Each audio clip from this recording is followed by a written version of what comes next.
Over to you, Dr. Younis. Good afternoon, everyone. Well, thank you for welcoming me in UN for the first time. This is my first press briefing in this building. It comes with difficult times, not just for us as Palestinian Red Crescent Society, but also for the Palestinians in general, and I think even beyond that. I'm not a man of history. I don't read a lot of history, but I think sometimes we have to remind ourselves that Gaza is a city 4,500 years old. Gaza is a city that houses one of the eldest mosques in Islam. It houses the third eldest church in our world. It's pity that such a cultured city is treated like this, not just by Israel, but by all of us, by the international community as a whole.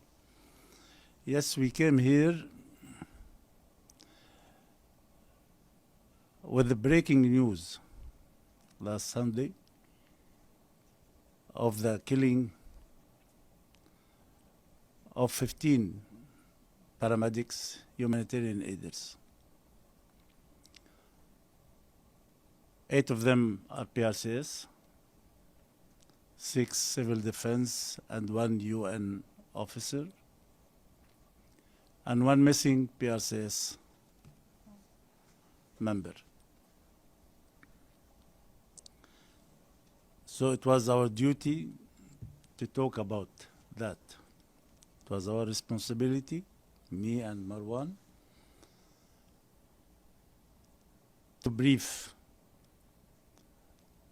this building that represents our international community through the missions, through the Security Council,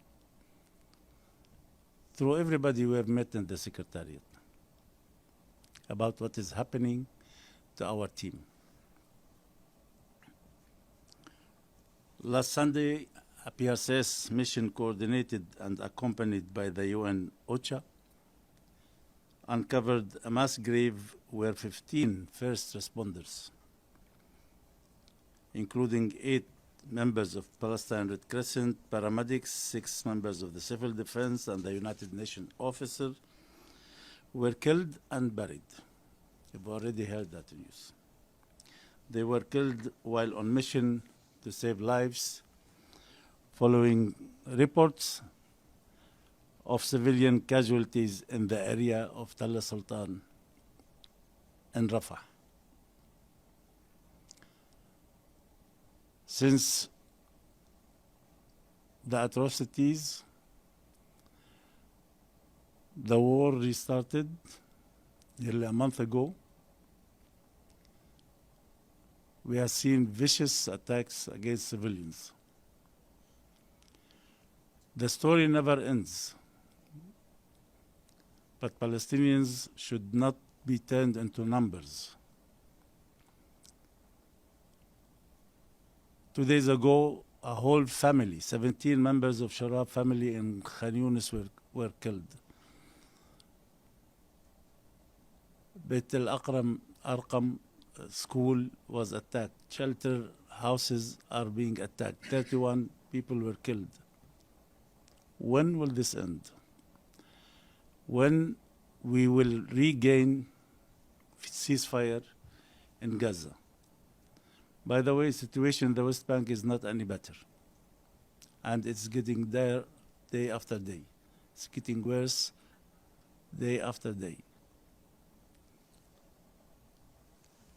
In our briefings here, we were privileged also to be able to talk and brief the Security Council yesterday. And we have addressed certain demands to the Security Council, hoping that somebody will listen to those demands. I will read the following points. One, we urge the Council to support the call for an independent and thorough investigation of this atrocious crime and hold those responsible to account. Two, we call on the Council, individually and collectively, and we mean it individually more than collectively, to take action to ensure respect for international humanitarian law.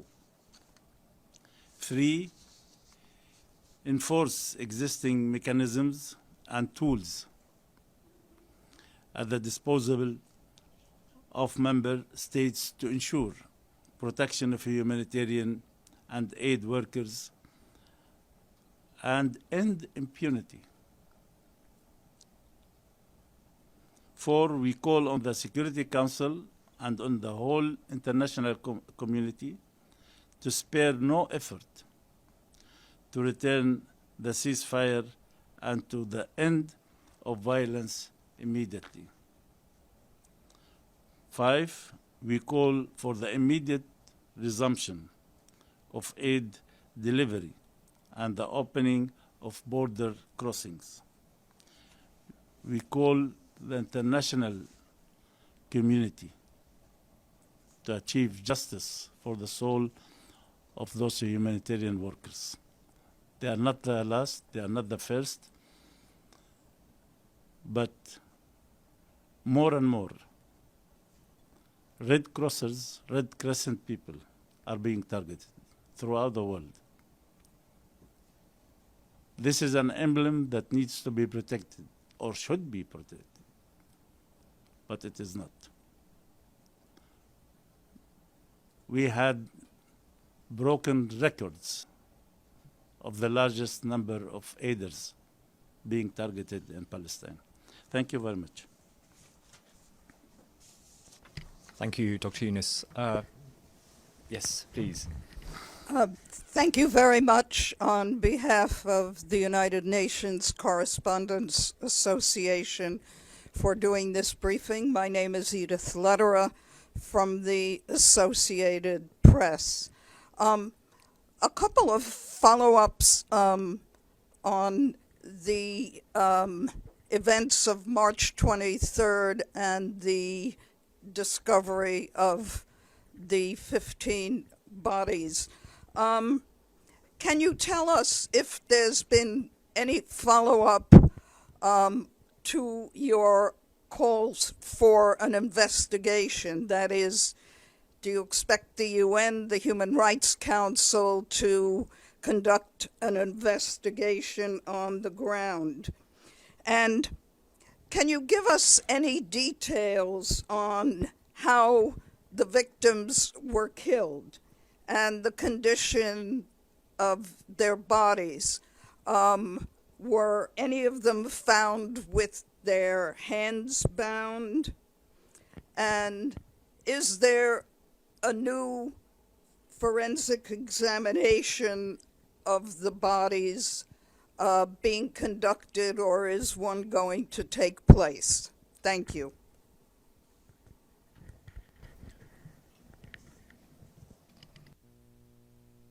Yeah. Thank you very much. Well, this takes a process. We are still in the beginning. We are not the legal bodies that should address this. We are the victims, and we are the ones who are asking for justice. There are enough mechanisms in this international system that can really take this seriously.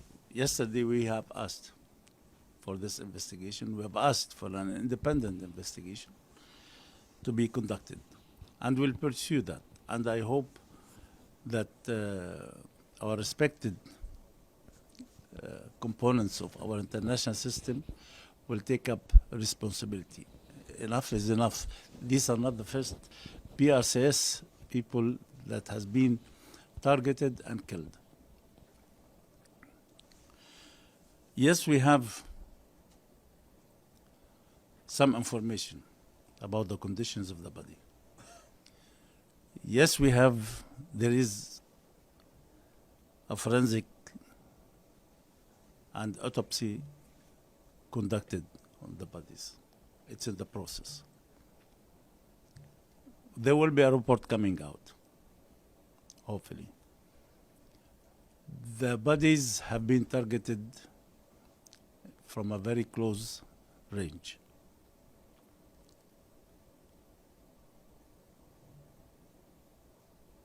Sorry, but it's not easy talking about my colleagues, my sons, my kids. But this early morning, this is something I think I can give out,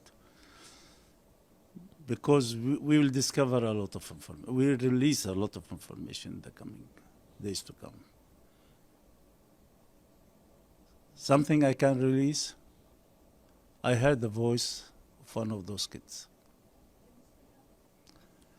I heard the voice of one of those team members who was killed, and his phone was found with his body, and he recorded the whole event. His last words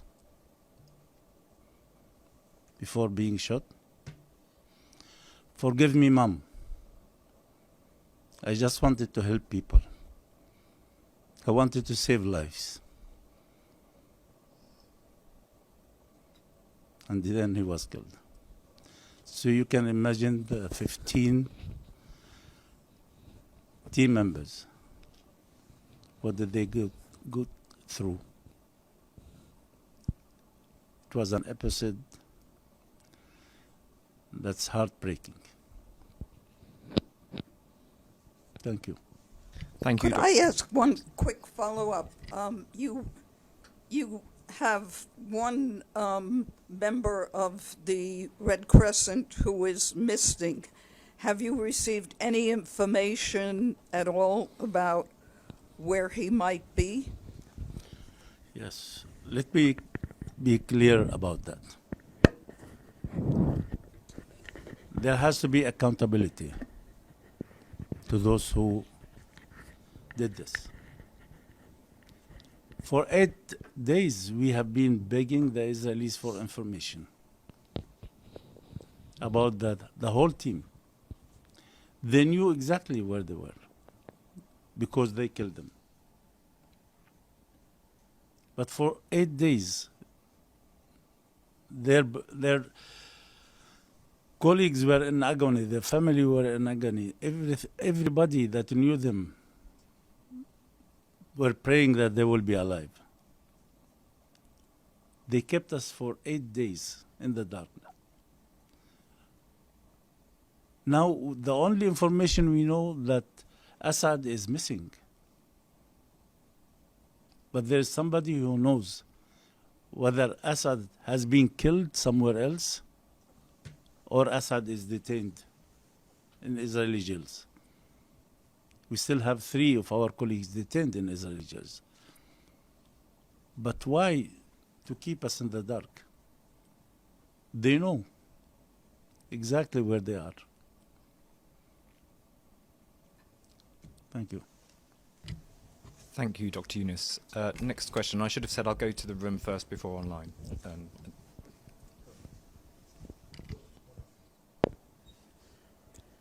Thank you, Dr. Al-Khatib, and thank you, Jilani, for coming to talk to us. My name is Abdul Hamid Asyam. I represent the daily Al-Quds Al-Arabi at the United Nations. Sir, if you put these little pieces together, Israel had destroyed hospitals, destroyed universities, completely obliterated all schools, attacked families, attacked shelters, attacked bakeries, and they are attacking the West Bank. And there is no sign of halting the attack. They're continuing and killing on daily basis. Every minute we speak, there are some lives lost. Put this puzzle together. What is your reading about all these atrocities committed by a state that is made mockery of international law and the international community? Thank you. Thank you. You know, maybe one of the undeclared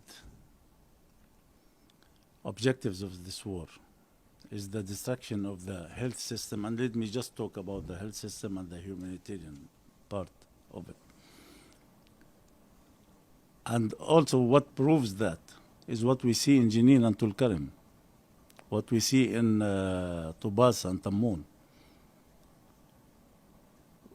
There is this obsession about targeting the medical facilities. I'm sure the health system usually, in any civilian setting, helps people to survive or to steadfast or to be able to go on with their lives. When you are confident there is a medical facility that caters for you. But also to answer your question, I think, as I said it yesterday, I'm a person who was born after the Nakba, a few years after the Nakba of 1948. You feel what is happening now is a continuation to the Nakba. And the biggest Nakba we'll have in the West Bank. This is my own perception. What's happening in Gaza, it is declared. Sorry to say, it was declared by President Trump, evacuation and displacement of civilians from Gaza outside. It was declared by Netanyahu, by the Israeli administration, all of them, the Minister of Defense, that they want to evacuate Gaza. So such actions have only one interpretation, is displacement. Now, would the international community allow that in front of their eyes? This is the question. The intentions of the Israeli government has not been hidden. They are declaring them. They are so clear, blunt, and declaring. Their action is also clear. Attacking an UNRWA clinic, which is a shelter for displaced population, and killing 19 civilians, 9 of them are children. In no other conflict, children has been targeted the way in Gaza. The first 2 days, I think more than 300 children were killed in Gaza. Altogether, nobody knows the total numbers of people killed in Gaza. By the way, it's all estimates. They say 17,000 children were killed. So our role is to cater for these people. The role of politicians and the international community is to stop the genocide that takes place. Next question. Hi, Dr. Younis. First and foremost, condolences to your colleagues that were murdered. My name is Gabriel Elizondo from Al Jazeera, the English language channel. 2 quick questions, and I'll turn over to more of my colleagues that I'm sure have more questions as well. One is, you spoke about the investigation that you are working on and some findings. Can you give us any sort of idea of when you expect that to be released? A matter of days, matter of weeks, just some sort of idea? And the second question is, can you just speak about the family members of your colleagues that were murdered? How are they dealing with this trauma now? Thank you. Please. Thank you. Thank you very much. I think, as a journalist, I think you are interested in the facts, and you are interested in the information that will help to shed more light on this story. So what we have as a normal operation of an EMS, an emergency medical service in Gaza or the West Bank, is we have our colleagues who receive the call, our ambulances who go, and they remain in touch, in contact. So what we have is we have a timeline, exact timeline, of all the ambulances that went to respond to reports of bombing in this location, in Tel Sultan, in Rafah area. Starting from 3:50, I think, 3:50 or 3:55 a.m. in the morning. The first ambulance went in and went out with one casualty. Then the second ambulance went, and the third ambulance went. Those who we lost contact with, and then the third, those who were targeted. So throughout this process, we have the recordings, we have the documented what our colleagues heard from those teams, including Edith, for example. The last words we heard from our colleague Asad al-Nasasra, who is missing. He was with the dispatch, he was talking, and we could hear two things. One, we could hear the firing, and he was saying they are firing at us. And the second thing we could hear is a conversation or a talk in Hebrew between the U.S. soldiers and the team, which means those people were alive, including Asad al-Nasasra was alive at that moment, and then disappeared. So that is the first piece of evidence that we have, and we are putting together, and we are documenting all of this. The second piece, and it came at a time, unfortunately, that a permanent member of the Security Council repeated an Israeli claim through an IDF statement justifying the killing. We as PRCS, we are used to that. We have, not only through this conflict, throughout the history of the occupation, have been faced with so many accusations that we have refuted every single accusation with evidence. Every time the IDF spokesperson comes out saying PRCS ambulance was transporting fighters, or PRCS ambulance had arms or anything, or was in a location that is not supposed to be, we came out immediately, especially during this crisis, and showed with evidence that these are false. And they immediately take it out, by the way. The same thing happened yesterday at the Security Council, and I am sure the Israeli representative statement had those words in his statement, but when he heard there was an evidence that was circulated the council members, he took them out. And that is the IDF statement that states that the vehicles were coming in without the lights and without the sirens. As the permanent representative finished his statement, we received the video from one of our cars that showed very clearly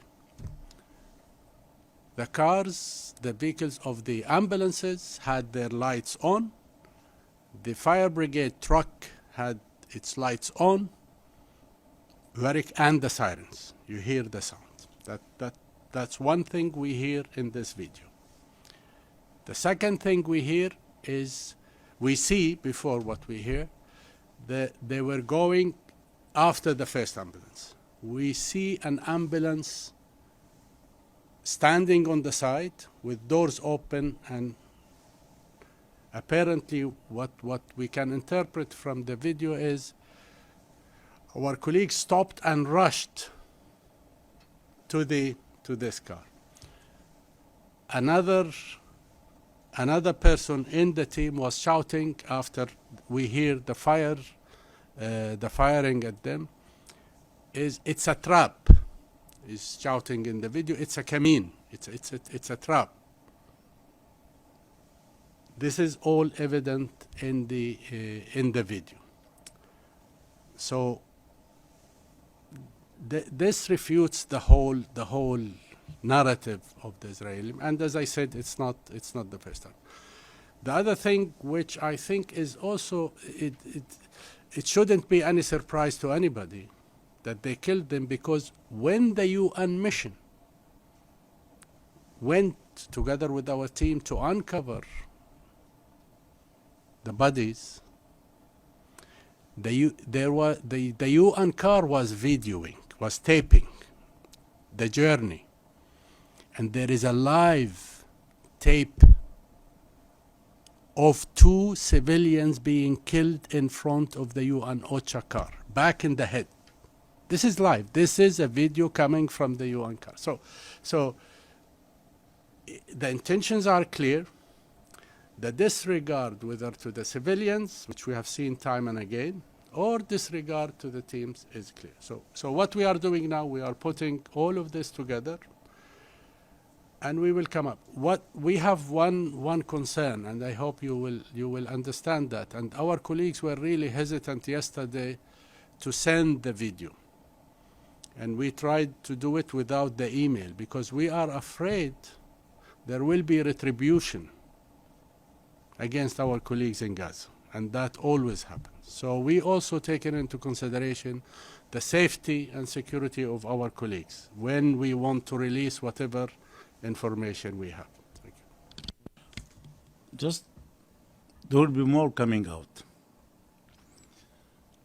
But we are not content with our investigation. We call for an independent investigation. The people should hear the truth out of this. Not just, there are 2 stories, like what the Israeli army tried to say 2 days ago, and repeated by many Israeli officials. The lights are not on, they were suspicious, I don't know what. And some listen to some of those stories. No, we want a clear cut, and this is the responsibility of the international community, not our responsibility. But the more they talk, the more we will come out with evidences. Thank you. Next question. Lady there with the glasses. Hi, thanks very much. I'm Dulcie Leinbach from Pass Blue. 2 top UN officials have called for an independent investigation. Antonio Guterres and Volker Turk, and you're calling for one as well. Israel said that they would do their own investigation. So what do you have in mind in terms of an independent investigation? There are people who are more experts than us in this, and that is their role and their responsibility. I think the world has the mechanisms to do so. We just have to pull out these mechanisms and say this is how we'll go about it. We will not be held present to words we might say, because we are not the experts in that. I think the truth has to come out. What we are asking for is just the justice for our guys. So you don't have anything specific in mind? No, there are mechanisms. Well, exactly, but they're... Yes, sure. Like Human Rights Commission, for example. They have their own...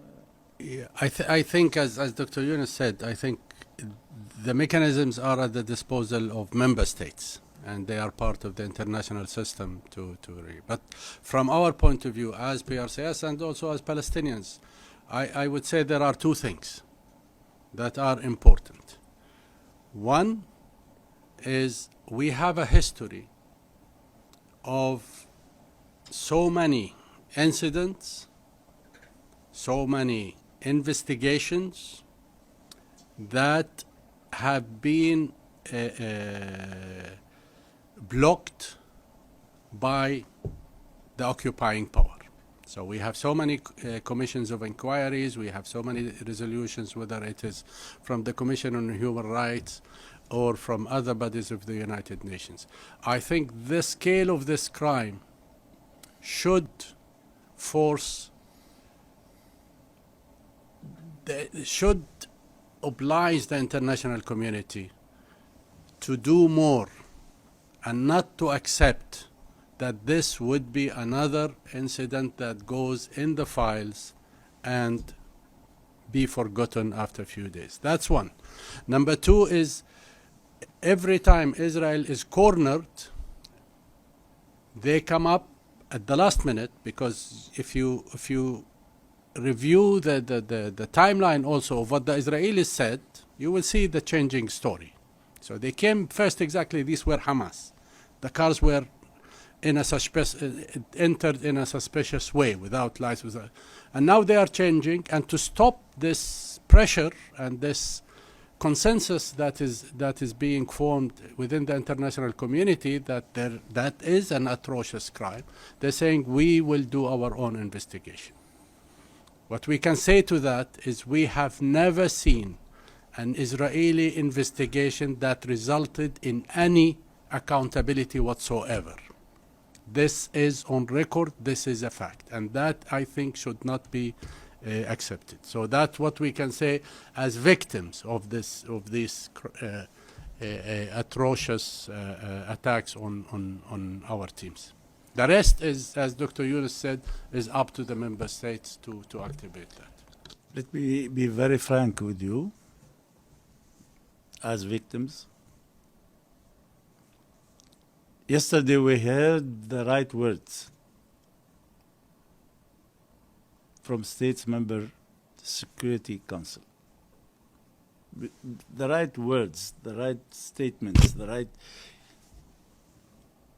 we are looking for the deeds. We are looking for the action. We don't want to hear words.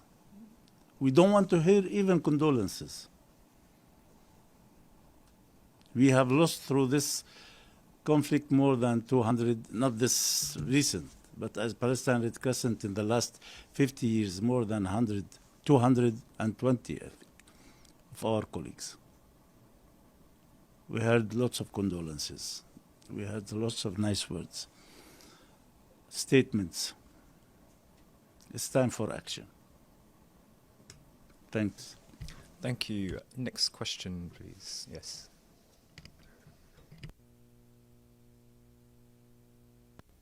Hi, I'm Kyota Tanaka from for the Japanese newspaper Asahi Shimbun.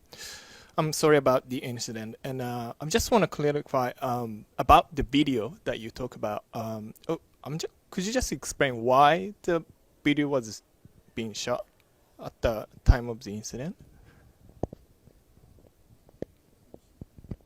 Yeah, we do document at all times, especially when we are faced with whether it's a checkpoint, even if there were no firing. Our colleagues are trained to have their cameras on and to video when they approach a checkpoint in a normal, even sort of normal circumstances.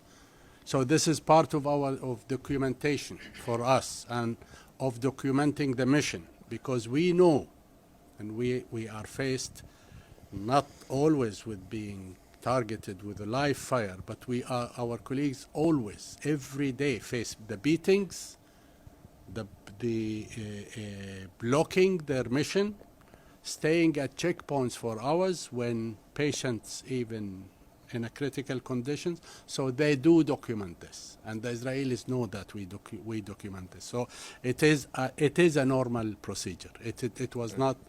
Yes, it is done specially because also they could see there is a danger and there are firing, but it's also a normal procedure. And also, you haven't decided how, when, and if you're gonna release the video. But if you were to do it, would you have some idea of how you're gonna do it? This is what the Security Council, what was shared with the Security Council is one short video.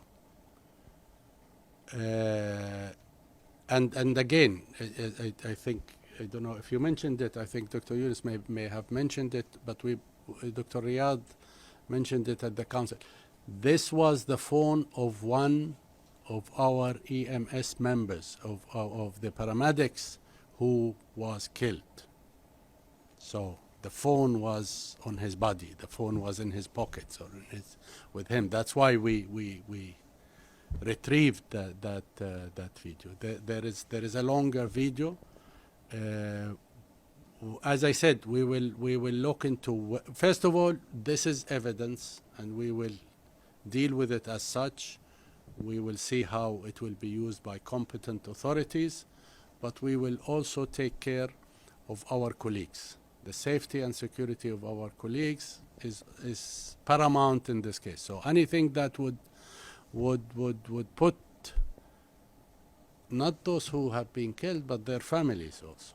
We are afraid, and we, of course, and they are concerned about their safety. So we will have all of this, all of this together, and then release. Thank you, Mohan. Any more questions in the room? Are there any questions online? I have a question. Please. Okay, thanks.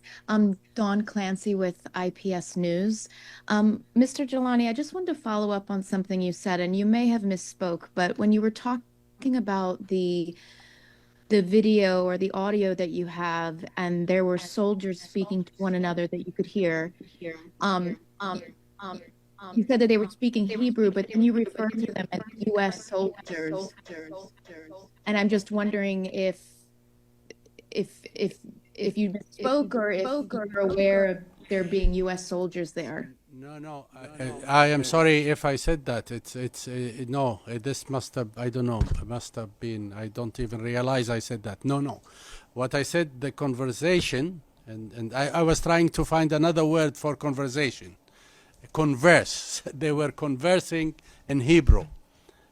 Because a conversation is a normal thing, and I was trying to find another word. They were obviously they are Israeli soldiers. No. I am sorry. I'm very sorry if this was. They were not only conversing with each other, but they were also talking to our team, and most of our people speak Hebrew also, so they were talking in Hebrew together. No U.S. soldiers. This was I think a slip of the tongue. Thank you. Thank you for pointing this out. One more question, please. Yeah, one more question. Okay, Abdul Hamid again. I mean, from your experience, the Israeli investigated the assassination of Shireen Abu Akleh and the burning of the Dawabsha family and the settlers who killed Muhammad Khdir and poured fuel in his stomach and killed him, as you know. And they did the investigation. What can you share with us some of the results the Israeli reached with these investigations?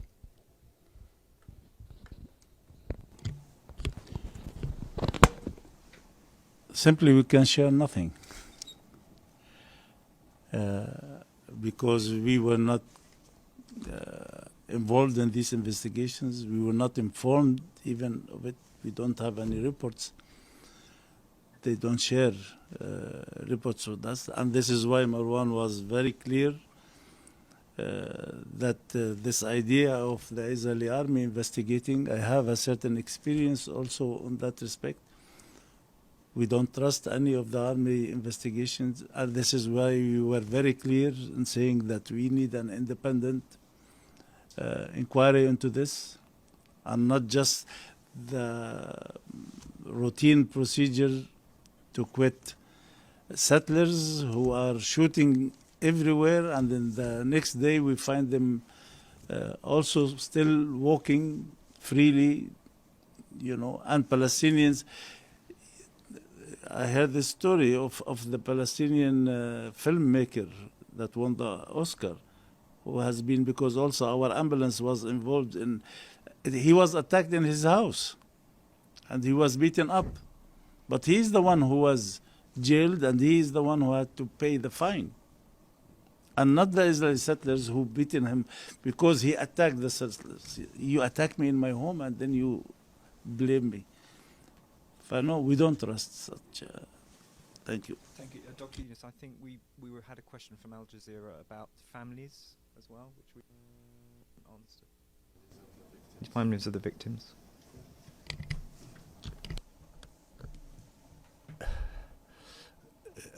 It is a very tough question. You know, it's important to understand the whole environment in Gaza. So our colleagues live the same way as all the 2 million people in Gaza live.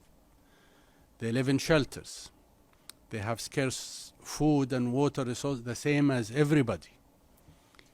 We, at the beginning of the war, as any humanitarian organization, especially this is what we are trained for, we take care of our colleagues. And we try to provide shelter and to provide the necessities so that they go on to serve others and help others. We couldn't do that. I have many stories where even our colleagues are in a worse situation than the people. One of our senior managers in Gaza, one time I was asking him, and I know he has a chronically ill son, said, "How is your family?" And he was saying, "Yes, okay." I said, "Where are they?" He said, "I don't know, in the shelter." And the colleague next to him told him, "I saw your daughter and her husband sleeping in the street." So the families of those who have been martyrs and every single family in Gaza everybody lost somebody. And I can give you the names and numbers of people we have lost, not only our teams, but their families. And they live every day with this fear that they are going to be killed, that their children might even starve. On top of this is actually losing. Some of our colleagues, I think 4 or 5 are married with children. 3 are young, single volunteers. Their families must be devastated on top of everything that they have to face. I just can't imagine how they deal with it, but you can imagine the trauma, the psychological trauma of everybody in Gaza on a daily basis. And I cannot also, every time I talk to our colleagues in Gaza, I just don't understand how they continue to work. They're unlike internationals, they have not had a 1 day of retrieve. There is no R&R, there is no going out and back in. There are no shelters in a sense of headquarters for they are living on the street. They are facing everything, and for almost 18 months, day in, day out.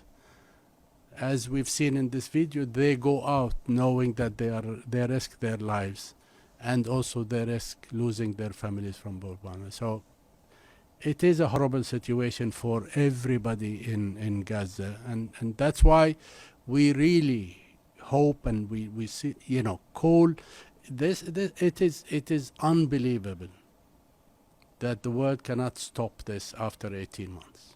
And that's all we can say. But there are, just to say, there are also mechanisms. It's not enough and it does not do much, but within our movement, and within our national society, the Palestinian, to take care of the families, to help them as much as we can. We do have these mechanisms, but the condition must be horrible, must be just unimaginable. Just last word. To see the rhythm in 1 week, a UN building was hit, an ICRC building was hit, and then the killing of our teams. And then the internationals, there is a call to cut down the numbers in Gaza. Gaza cannot be left alone.